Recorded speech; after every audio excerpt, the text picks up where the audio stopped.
Hoy, issue kayo ah. Yes, buntis ako.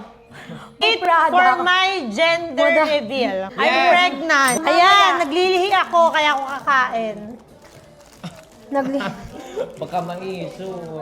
Si Miss Glenda, inaming buntis. Gan, Kakamatay niyo. tapos na po sa maternity show. Oo nga, after gender reveal, baby shower naman.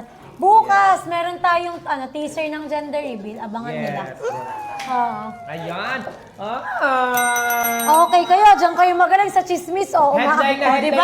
mamaya. Umaangat ang Pag-chismis. ano. Headline na headline mamaya. Miss Glenda, buntes.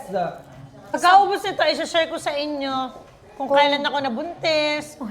Kaya kanina kaka-maternity shoot ko lang eh. Pwede bang ipakita yung PT mo? Ayoko. Soon. Yes, buntis po ako. Yes, Sa mga tama, nanonood, tama. ipagkalat nyo na. Yes. Salamat sa... Salamat sa Panginoon. Ay, Dahil te, sa'yo. kahit sa ospital nyo ako dalhin, Kaya nga, ipatas hindi ako mo pa. mapubuntis. Wala na siyang ano. I don't Okay, have uterus anymore. Yeah, oo. So Yes. I'm a transgender now. Kaya hindi po siya pregnant. Yung mga ano sa Kukurutin ko TikTok, kayo eh.